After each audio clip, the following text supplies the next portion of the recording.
Oscar award విజేత ముఖ్యమంత్రి రేవంత్ రెడ్డి గారు, నోబెల్ అవార్డు గ్రహీత ముఖ్యమంత్రి రేవంత్ రెడ్డి గారు. ఆయన చేతులున్నది పిచ్చికాయితం అనుకుంటున్నారా ఏంది? ఒక్కసారి కళ్ళు తుడుచుకొని చూడండి, అది ఆస్కార్ అవార్డు. ఎవరు ఇచ్చిండ్రు అనుకుంటుండ్రు? అమ్మ సోనియమ్మ. ఎందుకు ఇచ్చిండ్రు అనుకుంటుండ్రు? మన తెలంగాణ రాష్ట్రంలో బీసీ కులగణన బాగా చేసినో బిడ్డ, నీకు శబాష్ అని చెప్పి ఆస్కార్ అవార్డు ఇచ్చిందంట.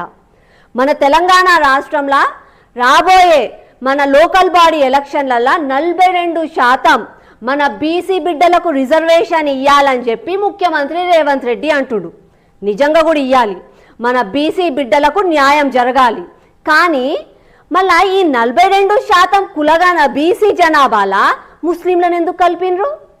అంటే ఈ 42% బీసీలు పోటీ చేయాలని అంటారు, మళ్ళీ అందులో 15% ముస్లింలను కలిపినరు.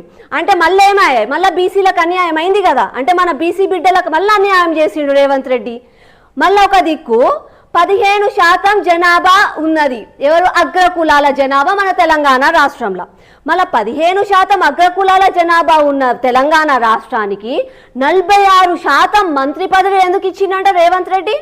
మీరు చూసుకుంటే ఒకసారి ఉత్తమ్ కుమార్ రెడ్డి, రేవంత్ రెడ్డి, కోమటి రెడ్డి, పొంగులేటి సుధాకర్ రెడ్డి, శ్రీధర్ బాబు, ఇక అంత లెక్క 46%. మళ్ళీ అది ఉన్నది ఎంత జనాభా?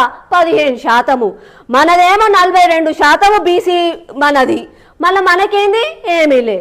అదే చిత్తశుద్ధి రాహుల్ గాంధీ గారికి రేవంత్ రెడ్డి గారికి ఉంటే నేను ఒక్కటి అడుగుతున్నా, మన రాష్ట్రంలో బీసీ జనాభా ఎక్కువ, మన అట్లాంటప్పుడు మనకి రెడ్డి ఎందుకు ముఖ్యమంత్రి? మన పొన్నం ప్రభాకర్ అన్న లేడా? మన కొండ సురేఖ అక్క లేదా? మన బీసీ బిడ్డ. వాళ్ళని ముఖ్యమంత్రి చేయండి, అప్పుడు చూద్దాం మీకు నిజంగా కూడా బీసీలు అంటే ప్రేమ ఉంటుందని. ఇప్పుడు నేను చెప్తున్నా, వీళ్ళకి బీసీల మీద ప్రేమ లేదు, మన బీసీ ఓట్ బ్యాంక్ మీద ప్రేమ వీళ్ళకి. ఇప్పుడైనా తెలంగాణ ప్రజలారా వీళ్ళు చేసే మోసాలని గ్రహించండి.